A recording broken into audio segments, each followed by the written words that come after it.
That was incredible. What? We have luck. Luck? Yeah, it was definitely luck. I mean, there was some amount of luck that, McCaffrey got injured and Debo got injured. Because that was definitely a help, I think. But anyways, I had a great weekend. Kind of crappy weather, but still had a good weekend. So, hope you did too. Enjoyed your 3-day weekend while I was sitting in meetings all day on Friday. Okay. Wrapping up the lab, wrapping up a couple other things. You're probably going to get out like your notes. This is like kind of like notes, but kind of like not. Is this like extra? This is kind of like extra additional notes to wrap up the lab and the chapter. So, first thing you may see that we didn't talk about is Dalton's law of partial pressures. Dalton's law of partial pressures. This would be a couple last minute things to help you answer questions in the book. Here's Dalton's law of partial pressures. It's very groundbreaking. Are you ready? Pressure total. Are you guys ready for this? No. Is equal to pressure 1. Is equal to pressure 1 plus pressure 2 plus pressure 3 ... That's it. All right? So Dalton's law of partial pressures just says the total pressure is equal to the sum of all the pressures. I know. It is. That's Dalton's law of partial pressures. Lab. Let's talk about the lab. So, first lab we did. Graph kind of looked like this. Inverse relationship, right? Something like that? Yes? Wait, which one are we talking about? Pressure volume. That was an inverse relationship. You should have figured that out from your K values over the weekends. Yes? Okay. So if I took my pressure and I related that to 1 over volume, because that should be what type of relationship? If I did pressure and 1 over volume, how should that look? That should be direct, right? Because I've taken the opposite of volume here, right? And if I had, let's do the slope of, so here's slope 1, here's slope 2, because you guys agree that M is slope. See? Yes? Okay. How do we derive one of these gas laws? So I'm going to kind of show you how you derive this. We know that Y equals what?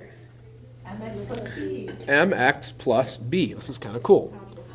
All right. We know that Y should equal MX plus 0 because 0 should be 0. Our Y-intercept should be 0. So if I wanted to solve for M1, Just take the slope between M1 and M2. all right, M1 is going to equal what? If I solve for M, what's it going to be? Y over X, right? Which is equal to P over what? Over 1 over V, right? You guys would agree with me, right? It's actually kind of cool. M2 would also be P divided by 1 over V2, right? So here's V1, here's P1, here's P2, here's V2. Yes? Yeah. Which means M1 actually equals what? P1 times V1. Yes? And the slope of this line, both of these slopes should be equal to each other. Agreed? M1 should equal M2, which is going to equal P2 times V2. This is known as whose law? Boyle's law. That is Boyle's law. P1 V1 equals P2 times V2. Where? That's just M2. Slope 2. That's kind of cool, right? Yeah. To think about it derived, how did they get these gas laws? Just like this. All right? It was just like that. The second lab you did was pressure and temperature, right? So you had pressure here, temperature here, right? Here would be M1, here would be M2. We know that Y equals MX plus B, right? On this one, M, and B is going to go to 0. M is once again going to equal what? Y over X, yes? Yeah. Which is going to equal what? P over V. P over T. Or, yeah, sorry. Yes? That would be M1. is P1 over T1, which should be equal to M2, which is going to be P2 over T2, right? Whose law is this? Gay-Lussac. P1 over T1 equals P2 over T2. Gay-Lussac drives a PT cruiser. Oh, I didn't understand that. Gay-Lussac drives a PT cruiser. What's the question, Ash? It says M1 equals y over x. Uh-huh. And then it says P1 over T2. That should have been P1. P1 over T1. Can you leave it up? I can leave that up for a second. But I just wanted to want you guys to see, like, how were these actually derived? And you could have derived this from your lab. And you kind of did, figuring out your K's, right? Yes? Because your K would be your what? Your M, your slope, right? Your K is essentially the slope of the line. You with me so far? I'm about to really, like, blow your mind in a second. I met your brother, Maggie. Yeah, he told me that. He did? He seems pretty cool. I subbed. It's by the P2, T2. Yeah, that's M2. M2 equals P2 over T2. Quite an M. Yeah. That's quite an There's a hump right there. I don't see it. If I zoomed in, I think you guys would see it. Megan, you're actually blind. Look. How could you not See? that? Megan. You would agree that there's a hump there. Megan. She's just blind. Do you stop being blind? You are literally fix it. wearing It's glasses. not You're that literally wearing glasses. You're literally Obvi. There's a hump right there. There's a hump. You're literally wearing glasses. Oh, this is mine. Literally, you're not. You actually are. Yeah, Megan, we're gonna have to figure that. Can I flip my page, Megan? Yeah. All right. The next law you did was volume and temperature, right? So I had volume, temperature. I'm not going to do all these y equal mx plus b. This is Charles' law, right? So Charles' law is V1 over T1 equals V2 over T2. Yes? Yeah. And then the last one you did where you assumed that molecules were volume was pressure and N, right? Pressure and N, or number of moles of gas. And this is called Avogadro's law. Avogadro's law. What's that? I said, I wonder where I've heard that name before. I don't know. It should sound familiar. P1 over N1 equals P2 over N2, because that is a direct relationship. So, those were the 4 gas laws we did.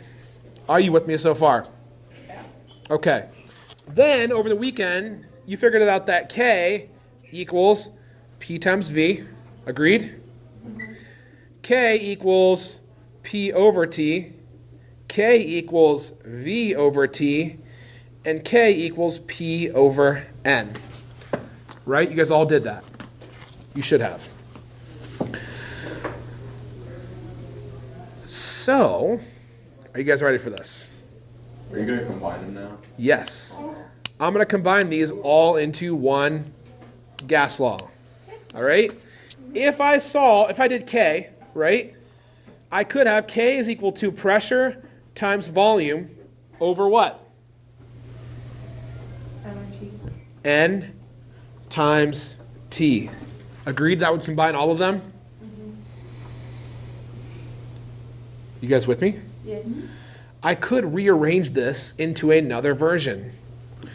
If I rearrange this with some algebra, I could say pressure times volume would equal N times K times T. You guys know how you solve for the K for each one of these? You had a K, you solve for this K?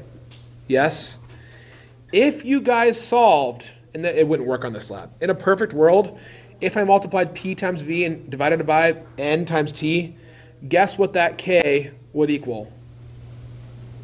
0.08206 liters times atmospheres over moles times Kelvin.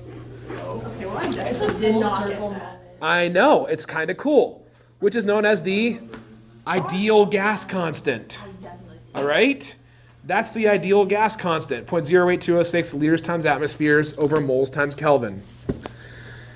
And this equation, we don't usually see it as PV equals N times K times T, because the K is actually R, which is a constant, yes? Yeah.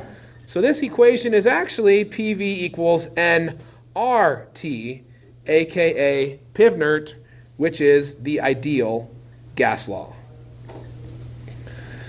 That is how the ideal gas law was created. When you're doing the ideal gas law, pressure has to be in what unit?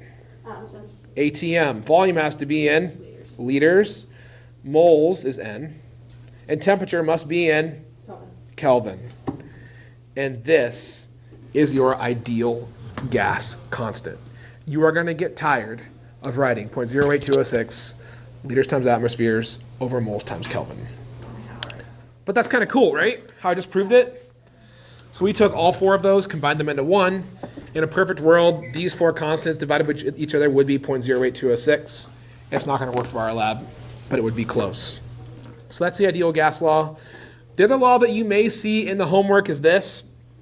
Just the combined gas law, P1 V1 over T1 equals P2 V2 over T2. That is the combined gas law. So that combines them without moles. Is there combined version with moles? Like, I just don't want to do it. It's just, Well, with moles, it's the ideal gas law.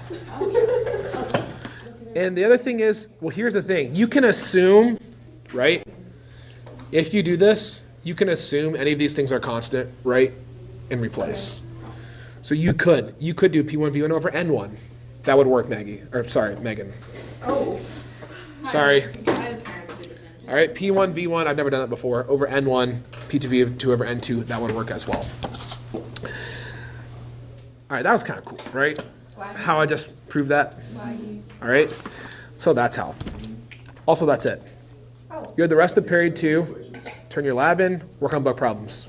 If we did the lab wrong, can we finish the lab today and then turn it back in? Sure. were we supposed to do number 3? No, you didn't have to do number 3, I just did that for you. Question.